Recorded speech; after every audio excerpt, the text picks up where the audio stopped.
Hello. അപ്പോൾ നമ്മൾ ഇന്നത്തെ ക്ലാസ് മാനേജ്മെൻറ്റ് എന്നുള്ളൊരു ഏരിയയുടെ ഇൻട്രൊഡക്ടറി ക്ലാസ്സാണ്. എന്താണ് മാനേജ്മെൻറ്റ്, മാനേജ്മെൻറ്റ് ഡെഫിനിഷൻസിൻ്റെ ഒരു ഇവല്യൂഷൻ, അത് മാത്രമാണ് നമ്മൾ ഇന്നത്തെ ക്ലാസ്സിൽ ഡിസ്കസ് ചെയ്യാനായിട്ട് പോകുന്നത്. അപ്പം മാനേജ്മെൻറ്റ് എന്നൊരു ടേം നമുക്കെല്ലാം വളരെ സുപരിചിതമായിട്ടുള്ളൊരു ടേമാണല്ലേ. അപ്പം നമ്മളിതിൻ്റെ ഡെഫിനിഷനോ മീനിങ്ങോ ഒന്നും ചുഴിഞ്ഞ് പഠിക്കുന്നില്ലെങ്കിൽ പോലും നമ്മൾ നിത്യജീവിതത്തിൽ പല സമയങ്ങളിലായിട്ട് ഉപയോഗിക്കുന്ന ഒരു ടേമാണ് മാനേജ്മെൻ്റ് എന്ന് പറയുന്നത്.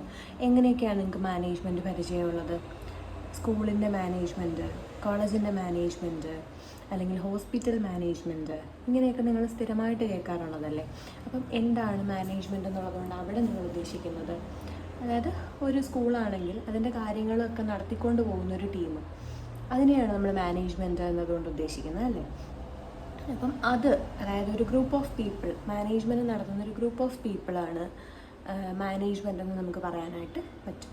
ഇല്ലാന്നുണ്ടെങ്കിൽ നിങ്ങൾക്ക് തന്നെ അറിയാം, +2 പഠിക്കുന്ന കുട്ടികളാണെങ്കിൽ നിങ്ങൾ കേട്ടിട്ടുണ്ട് മാനേജ്മെൻ്റ് എന്ന് പറഞ്ഞാൽ ഇറ്റ്സ് എ പ്രോസസ്സ്. അതായത് പ്ലാൻ ചെയ്ത്, ഓർഗനൈസ് ചെയ്ത്, സ്റ്റാഫിങ് നടത്തി, ഡയറക്റ്റ് ചെയ്ത്, കൺട്രോൾ ചെയ്ത് പോകുന്നൊരു പ്രോസസ്സാണ് മാനേജ്മെൻ്റ് എന്ന് നിങ്ങൾ പഠിച്ചിട്ടുണ്ട്. അങ്ങനെ പല രീതിയിൽ മാനേജ്മെൻറ്റിനെ ഡിഫൈൻ ചെയ്യാറുണ്ട്, പല രീതിയിൽ മാനേജ്മെൻറ്റ് എന്നുള്ള ടേം യൂസ് ചെയ്യുന്നുണ്ട്. ഇനി നിങ്ങൾ BBA MBA ഒക്കെ പഠിക്കുന്ന കുട്ടികളാണെങ്കിൽ നിങ്ങൾക്കറിയാം നിങ്ങളുടെ സബ്ജക്റ്റ് എന്താണ്, ബിസിനസ് അഡ്മിനിസ്ട്രേഷൻ, അല്ലെങ്കിൽ നിങ്ങൾ മാനേജ്മെൻറ്റ് സ്റ്റുഡൻസ് ആണെന്നാണ് പറയുന്നത് അല്ലേ. അപ്പോൾ മാനേജ്മെൻറ്റ് എന്ന് പറയുന്നത് ഇറ്റ്സ് ഓൾസോ എ ഡിസിപ്ലിൻ. ഇതൊരു ഡിസിപ്ലിനാണ്, ഒരു പഠനശാഖയാണ്. അപ്പോൾ മാനേജ്മെൻറ്റിനെ പല രീതിയിൽ കാണുകയും മാനേജ്മെൻറ്റ് എന്നുള്ള ടേം യൂസ് ചെയ്യുകയും ചെയ്യുന്നുണ്ട്. അപ്പോൾ നമുക്ക് ഈ ഒരു ടേം മാനേജ്മെൻറ്റ് എന്നുള്ളൊരു ടേം വരുമ്പോൾ ഇതിൻ്റെ ഡെഫിനിഷൻസ് എന്തൊക്കെയാണെന്ന് ഒന്ന് പരിശോധിക്കാം. ഞാൻ ആദ്യമായിട്ട് പറയാൻ പോകുന്നത് മാനേജ്മെൻറ്റ് ഡെഫിനിഷൻസിനെ നമുക്ക് 4ആയിട്ട് ക്ലാസിഫൈ ചെയ്യാം മെയിൻലി. അതായത് ഒരു ഇവല്യൂഷൻ പോലെ പറയുകയാണ്, അല്ലെങ്കിൽ പല രീതിയിൽ യൂസ് ചെയ്യുന്നു എന്നുള്ള രീതിയിൽ പറയുകയാണ്. അപ്പോൾ നിങ്ങൾ +1 പഠിക്കുന്ന സമയത്ത് നിങ്ങൾ പഠിച്ചിട്ടുള്ളൊരു ഡെഫിനിഷൻ ഉണ്ടായിരിക്കും മാനേജ്മെൻറ്റിൻ്റെ. എന്താ അതൊന്ന് ഓർമ്മയുണ്ടോ? മാനേജ്മെൻറ്റ് ഡെഫിനിഷൻ കൊടുത്ത ആളാരാണ് എന്നൊക്കെ 1 വേർഡ് ക്വസ്റ്റ്യൻസ് ചോദിക്കാറുള്ളതാണ്. കേട്ടിട്ടോ അറിയാവുന്നവരോ ഉണ്ടോ ഒന്ന് ആലോചിച്ച് നോക്കിയേ. മേരി പാർക്കർ ഫോളറ്റ്, ഇങ്ങനെ ഒരാളിനെ നിങ്ങൾക്ക് വളരെ പരിചയമുള്ള ഒരാളായിരിക്കും. +1 +2 പഠിച്ചിട്ട് വന്ന കുട്ടികളാണെങ്കിൽ, കൊമേഴ്സ് പഠിച്ച കുട്ടികളാണെങ്കിൽ നിങ്ങൾക്ക് വളരെ സുപരിചിതമായ ഒരാളാണ് മേരി പാർക്കർ ഫോളറ്റ് എന്ന് പറയുന്നത്. അതായത് മാനേജ്മെൻറ്റ് പഠിക്കുന്ന കുട്ടികളുടെ രക്ഷകനാണ്. കാര്യം ഇദ്ദേഹമാണ് മാനേജ്മെൻറ്റിൻ്റെ ഏറ്റവും സിമ്പിളായിട്ടുള്ള ഡെഫിനേഷൻ കൊണ്ടുവന്നത്. ഓർമ്മയുണ്ടോ ഏതാണ് ആ ഡെഫിനേഷൻ എന്ന്? മേരി പാർക്കർ ഫോളറ്റിൻ്റെ ഡെഫിനേഷൻ ആരെങ്കിലും ഓർക്കുന്നുണ്ടോ? Management is an art of getting things done through others.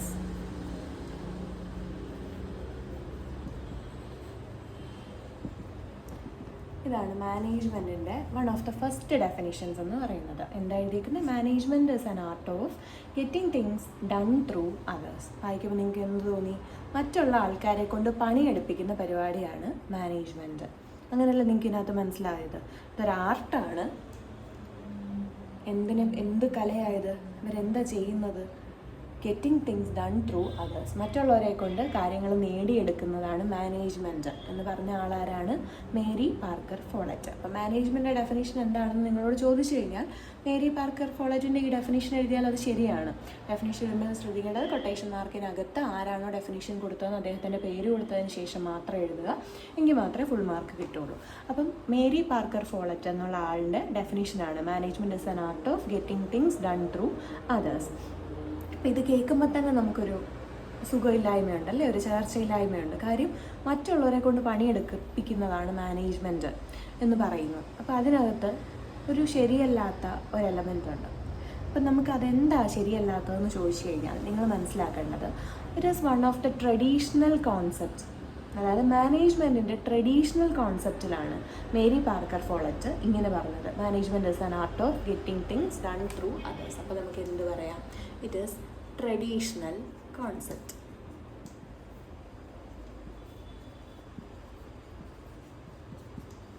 ഇതിൽ നിന്നും ഒരുപാട് മാറ്റം ഇപ്പം ഇവോൾവ് ചെയ്ത് മാനേജ്മെൻറ്റിനുണ്ടായി. അതായത് ഈ ഒരു ഡെഫിനേഷൻ എന്താ പറയുന്നത്, മറ്റുള്ളവരെ കൊണ്ട് പണിയെടുപ്പിക്കുന്നതാണ് മാനേജ്മെൻറ്റ്. നിങ്ങൾക്ക് തന്നെ അറിയാം, ആ ഒരു വ്യൂ പോയിൻ്റ് മാറി. ഇവിടെ ആ പണി എടുക്കപ്പെടുന്ന ആളുകൾക്ക് എന്ത് വിലയാണ് കൊടുത്തത് നിങ്ങളൊന്ന് ആലോചിച്ച് നോക്കിയേ. കുറേ ആൾക്കാർ ഇങ്ങനെ മണ്ടന്മാരായിട്ട് നിൽക്കുന്നു, ഒരു മിടുക്കം വന്നവരെ കൊണ്ടൊക്കെ ജോലി എടുപ്പിക്കുന്നു. അതാണ് ഈ ഒരു ഡെഫിനിഷൻ്റെ കോർ എന്ന് പറയുന്നത്. അപ്പം നമുക്ക് പറയാം, ഇതൊരു ട്രഡീഷണൽ കോൺസെപ്റ്റ് ആയതുകൊണ്ട് തന്നെ ആ സമയത്തെ ഹ്യൂമൻ ബീയിങ്സിൻ്റെ പ്രത്യേകത എന്താണെന്ന് അറിയാമോ? അല്ലെങ്കിൽ ട്രഡീഷണൽ കോൺസെപ്റ്റ് നിലനിൽക്കുന്ന സമയത്ത് ഹ്യൂമൻ ബീയിങ്സിനെ നമ്മൾ മിയർ ഫാക്ടർ ഓഫ് പ്രൊഡക്ഷനായിട്ടാണ് കൺസിഡർ ചെയ്തുകൊണ്ടിരുന്നത്. ഈ ഒരു ഡെഫിനിഷൻ ആൻഡ് ഇവല്യൂഷൻ സ്റ്റേജിലേക്ക് പോകുമ്പോൾ ഇതിൻ്റെ പോരായ്മകളാണ് കേട്ടോ പറയുന്നത്.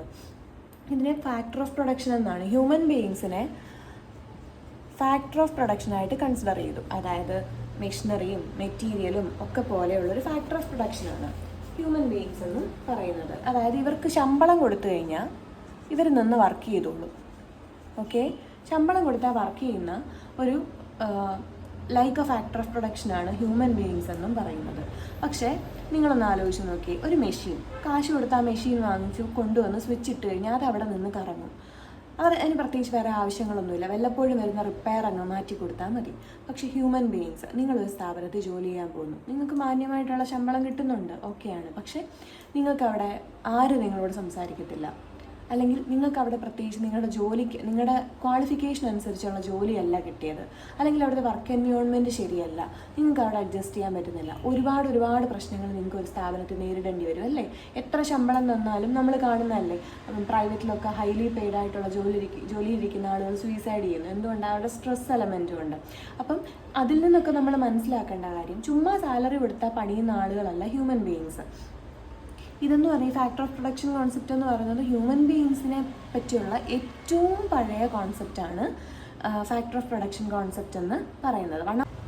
വൺ ഓഫ് ദ ഓൾഡസ്റ്റ് കോൺസെപ്റ്റാണ് ഈ ഫാക്ടർ ഓഫ് പ്രൊഡക്ഷൻ കോൺസെപ്റ്റ് എന്ന് പറയുന്നത്. ഇപ്പോഴത്തെ രീതിക്ക്, അതായത് ഹ്യൂമൻ എലമെൻറ്റ് ഇവിടെ മിസ്സിങ് ആണ്. മനുഷ്യർ ജോലി ചെയ്യുന്നു, അവർക്ക് സോഷ്യലൈസേഷൻ എലമെൻറ്റ് വേണം, സാറ്റിസ്ഫാക്ഷൻ വേണം, റെക്കഗ്നിഷൻ വേണം, അങ്ങനെയുള്ള എലമെൻറ്റ്സിനൊന്നും ഇവിടെ കൺസിഡർ ചെയ്തിട്ടില്ല. പകരം ഹ്യൂമൻ ബീയിങ്സ് ഫാക്ടർ ഓഫ് പ്രൊഡക്ഷനാണ്, ശമ്പളം കൊടുത്താൽ വർക്ക് ചെയ്യും എന്നാണ് ഈ ഒരു കോൺസെപ്റ്റിൽ പറഞ്ഞത്. അപ്പം നമുക്കത് കാണുമ്പോൾ തന്നെ മനസ്സിലാവും, ഇതെന്ന് പറയുന്നത് ഇങ്ങനെ ആൾക്കാരെ കൊണ്ട് പണിയെടുപ്പിച്ച് പറ്റിച്ച് ജീവിക്കുന്നത് ഇപ്പോഴത്തെ മാനേജ്മെൻറ്റിന് ചേരുന്നതല്ല. സോ ഇതൊരു ട്രഡീഷണൽ കോൺസെപ്റ്റാണ്, നമ്മുടെ മോഡേൺ മാനേജ്മെൻറ്റിന് ചേരുന്ന ഒരു ഡെഫിനേഷൻ അല്ല മേരി പാർക്കർ ഫോളറ്റ് കൊടുത്തിട്ടുണ്ടായിരുന്നത്. ഇനി നമ്മൾ ഈ പറഞ്ഞ ആർട്ട് എന്നുള്ളൊരു ടേം ഉപയോഗിച്ചല്ലോ, ഇത് നിങ്ങൾ +1 +2 പഠിച്ച സമയത്ത് പഠിച്ചിട്ടുണ്ടായിരിക്കും. ആർട്ടാണ് എന്ന് പറഞ്ഞു കഴിഞ്ഞാൽ നമുക്ക് പറയേണ്ട കാര്യം, ഇപ്പോൾ മാനേജ്മെൻറ്റിനെ ഒരു സയൻറ്റിഫിക് ശാഖയായിട്ടും കൂടെ കണക്കാക്കുന്നുണ്ട്. കുറച്ചും കൂടെ സിസ്റ്റമാറ്റിക് ആയിട്ടുള്ളൊരു സയൻറ്റിഫിക് ആയിട്ടുള്ളൊരു ഏരിയ ആയിട്ട്, പ്രിൻസിപ്പിൾസും പ്രാക്ടീസസും ഉള്ള ഒരു ഏരിയ ആയിട്ട് കണക്കാക്കുന്നുണ്ട്. അതുകൊണ്ട് തന്നെ ജസ്റ്റ് ആർട്ട് മാത്രമല്ല മാനേജ്മെൻറ്റ്, ഒരു സയൻസും കൂടെയാണ്. അപ്പം അതും ആ എലമെൻറ്റും മേരി പാർക്കർ ഫോളറ്റിൻ്റെ ഡെഫിനേഷനകത്ത് മിസ്സിങ് ആയിരുന്നു. മനസ്സിലായോ? ഇത്രയും പ്രശ്നങ്ങൾ ഈ ഒരു ഡെഫിനേഷന് ഉണ്ടായിരുന്നു. പിന്നെ നമുക്ക് പറയാം, ഹ്യൂമൻ ബീയിങ്സിനെ കൊണ്ട് പണിയെടുപ്പിക്കുന്നു എന്ന് പറയുമ്പം like A cog in the wheel അങ്ങനെ ജോലി ചെയ്യുന്നത് പോലെ, അതായത് പറയുന്നത് പോലെ ജോലി ചെയ്യുന്ന ആളുകളാണ് ഹ്യൂമൻ ബീയിങ്സ് എന്ന് കൺസിഡർ ചെയ്തത്. അത് ഈ ഡെഫിനേഷൻ്റെ ഒരു പോരായ്മയാണ്. പിന്നെ ഇത് വെളിവാക്കുന്ന ഒരു മാനിപ്പുലേറ്റീവ് ക്യാരക്ടറാണ്. അതായത് ആൾക്കാരെ എന്തെങ്കിലുമൊക്കെ പറഞ്ഞ് കൺവിൻസ് ചെയ്ത് അവരെ കൊണ്ട് പണിയെടുപ്പിക്കുക എന്നുള്ളതാണ് ഈ ഒരു ഡെഫിനിഷനിൽ അൾട്ടിമേറ്റായിട്ട് ഉദ്ദേശിച്ചിരിക്കുന്നത്. അതുകൊണ്ട് തന്നെ ഈ ഡെഫിനിഷൻ സയൻറ്റിഫിക് ആണെന്ന് പറയാനായിട്ട് പറ്റില്ല. ഇത്രയും പോരായ്മകൾ കൊണ്ട് മേരി പാർക്കർ ഫോളറ്റിൻ്റെ ഡെഫിനിഷൻ ഒരു ട്രഡീഷണൽ കോൺസെപ്റ്റ് ആണെന്നും ഇത് മോഡേൺ മാനേജ്മെൻറ്റ് ഡെഫിനിഷൻസിന് ചേരുന്നതല്ല, കുറച്ചും കൂടെ മാറ്റം വരണം എന്നും നമുക്ക് പറയാനായിട്ട് പറ്റും. അപ്പോൾ എന്തൊക്കെയാണ് നമ്മൾ പറഞ്ഞത്? മേരി പാർക്കർ ഫോളറ്റ് കൊടുത്തിട്ടുള്ള ഡെഫിനിഷൻ എന്തായിരുന്നു? Management is an art of getting things done through others. അപ്പോൾ നമ്മൾ ക്രിട്ടിക്കലായിട്ട് ഈ ഒരു ഡെഫിനിഷനെ നോക്കിക്കഴിഞ്ഞപ്പോൾ നമുക്ക് മനസ്സിലായത് ഇതിനകത്ത് കുറച്ച് പ്രശ്നങ്ങൾ വന്നിട്ടുണ്ട്. അതായത് ആളുകളെ കൊണ്ട് ജോലി ചെയ്യിപ്പിക്കുന്നു എന്ന് പറയുമ്പോൾ ഹ്യൂമൻ ബീയിങ്സിനെ കോഗ് ഇൻ ദ വീലായിട്ട് മാത്രം കണക്കാക്കുന്നു. അതായത് സാലറി കൊടുത്ത് പണിയെടുപ്പിക്കുന്ന ഹ്യൂമൻ എലമെൻറ്റ്സ് ഒന്നും കൺസിഡർ ചെയ്യാത്ത ഒരു വിഭാഗമായിട്ടാണ്, കൺസിഡർ ചെയ്യപ്പെടാത്തൊരു വിഭാഗമായിട്ടാണ് ഈ ഒരു ഡെഫിനേഷനിൽ കണക്കാക്കുന്നത്, like a factor of production. അതെന്ന് പറയുന്നത് തന്നെ ഒരു പോരായ്മയായി. പിന്നെ നമ്മൾ പറഞ്ഞു ആർട്ട് എന്നുള്ളൊരു ടേം ഇപ്പം അങ്ങനെ യൂസ് ചെയ്തുകൂടാ. നമ്മൾ മാനേജ്മെൻറ്റിന് സയൻറ്റിഫിക് ആയിട്ടുള്ള ഒരു ശാസ്ത്രശാഖ പോലെ, അല്ലെങ്കിൽ റെക്കഗ്നൈസ്ഡ് ആയിട്ടുള്ള പ്രിൻസിപ്പിൾസും പ്രാക്ടീസസും ഒക്കെ ഫോളോ ചെയ്യുന്ന ഒരു ശാഖയാണ് മാനേജ്മെൻറ്റ് എന്ന് പറയുന്നത് കൊണ്ട് തന്നെ ആർട്ട് എന്നതൊരു പോരായ്മയായി. ഇതൊരു സയൻസിൻ്റെ ക്യാരക്ടറും കൂടെ മാനേജ്മെൻറ്റിന് വന്നു. പിന്നെ നമ്മൾ പറഞ്ഞു ഇതൊരു ട്രഡീഷണൽ കോൺസെപ്റ്റാണ്. ട്രഡീഷണൽ കോൺസെപ്റ്റ് എന്ന് പറയാനുണ്ടായ സാഹചര്യം ഞാൻ താഴത്തെ പോയിന്റ്സിൽ ഡിസ്കസ് ചെയ്തിട്ടുണ്ടായിരുന്നു. പിന്നെ നമ്മൾ പറഞ്ഞു മാനിപ്പുലേറ്റീവ് ക്യാരക്ടർ, അതായത് ആൾക്കാരെ എന്തൊക്കെയോ പറഞ്ഞ് കൺവിൻസ് ചെയ്ത് ജോലി ചെയ്യിപ്പിക്കുക എന്നുള്ളതാണ് അൾട്ടിമേറ്റ്ലി ഇത് വായിക്കുമ്പോൾ നമുക്ക് മാനേജ്മെൻറ്റിനെ കുറിച്ച് കിട്ടുന്ന ഒരു ഇംപ്രഷൻ. ഇത്ര പോരായ്മകളും ഉണ്ട് നമുക്ക് പറയാൻ പറ്റും. ഈ ഒരു ഡെഫിനേഷൻ ഒരു ട്രഡീഷണൽ കോൺസെപ്റ്റാണ്. ഇതിൽ നിന്ന് ഒരുപാട് മാറ്റം മാനേജ്മെൻറ്റിന് വരേണ്ടതായിട്ട് ഇരിക്കുന്നു. ഓക്കെ, ക്ലിയർ ആണോ? അപ്പം ഈ മേരി പാർക്കർ ഫോളറ്റിൻ്റെ ഡെഫിനേഷനെ നമുക്ക് മാനേജ്മെൻറ്റ് ഡെഫിനേഷൻസിൻ്റെ ഫസ്റ്റ് ക്ലാസിഫിക്കേഷനിലേക്ക് ഉൾപ്പെടുത്താം. ആ ക്ലാസിഫിക്കേഷൻ്റെ പേരാണ് art of getting things done. Okay, ഇതാണ് മാനേജ്മെൻറ്റ് ഡെഫിനേഷൻ്റെ ഫസ്റ്റ് കാറ്റഗറി എന്ന് പറയുന്നത്. അല്ലെങ്കിൽ മാനേജ്മെൻറ്റ് എന്താണെന്ന് ചോദിക്കുമ്പോൾ ആദ്യത്തെ കാറ്റഗറിയാണ് art of getting things done. അതിൽ ഫസ്റ്റ് ഡെഫിനിഷൻ കൊടുത്ത ആളാണ് മേരി പാർക്കർ ഫോളറ്റ്. അദ്ദേഹം പറഞ്ഞത് management is an art of getting things done through others. അതിൻ്റെ പോരായ്മകളെന്ന് പറയുന്നത് ഒരു ട്രഡീഷണൽ കോൺസെപ്റ്റാണ്. ഈ ട്രഡീഷണൽ കോൺസെപ്റ്റിൽ ഹ്യൂമൻ ബീയിങ്സിനെ നമ്മൾ ഫാക്ടർ ഓഫ് പ്രൊഡക്ഷനായിട്ട് കൺസിഡർ ചെയ്യുന്നു. ഹ്യൂമൻ ഫാക്ടേഴ്സ് ഒന്നും കൺസിഡർ ചെയ്തിട്ടില്ല. ഹ്യൂമൻ നീഡ്സിനെ ഐഡൻറ്റിഫൈ ചെയ്തിട്ടില്ല. ജസ്റ്റ് എന്ത് പറയുന്നു അത് ചെയ്യുന്ന ആളുകളായിട്ട് മാത്രമാണ് അവരെ കണക്കാക്കിയത്. ആ ഒരു രീതിയിൽ നമുക്ക് പ്രോപ്പറായിട്ട് മാനേജ് ചെയ്ത് പോകാനായിട്ട് പറ്റില്ല. പിന്നെ നമ്മുടെ ആ ഡെഫിനേഷനിലെ ആർട്ട് എന്നൊരു ടേം അവിടെ ഇംപ്രോപ്പറായി ഇവോൾവ് ചെയ്ത് വന്നു കഴിഞ്ഞപ്പോൾ മാനേജ്മെൻറ്റിന് ഇറ്റ്സ് ഓൺ പ്രിൻസിപ്പിൾസും പ്രാക്ടീസസും ഒക്കെ വന്നു കഴിയുമ്പോൾ ഇതിന് ഏകദേശം നിയറിങ് എ സയൻസ് എന്നുള്ളൊരു ഐഡൻറ്റിറ്റിയും കൂടെ വന്നു. പിന്നെ നമ്മൾ പറഞ്ഞത് ഇതിൻ്റെ ഒരു പോരായ്മ മാനിപ്പുലേറ്റീവ് ക്യാരക്ടറാണ്. ആളുകളെ എന്തെങ്കിലുമൊക്കെ പറഞ്ഞ് കൺവിൻസ് ചെയ്ത് ജോലി ചെയ്യിപ്പിക്കുന്ന ഒരു പരിപാടിയല്ല മാനേജ്മെൻറ്റ്. അതുകൊണ്ട് തന്നെ ആ ഒരു കോൺസെപ്റ്റ്, ആ ഒരു ഐഡിയയും അവിടെ ശരിയായില്ല. ഇത്രയും പ്രശ്നങ്ങളാണ് ഈ ഒരു ഡെഫിനേഷന് ഉള്ളത്. ഏത് art of getting things done എന്നുള്ള കാറ്റഗറിയിൽ വരുന്ന ഫസ്റ്റ് ഡെഫിനേഷൻ്റെ പോരായ്മകൾ ഇതൊക്കെ ആയിരുന്നു. ഓക്കെ, ക്ലിയർ ആണല്ലോ?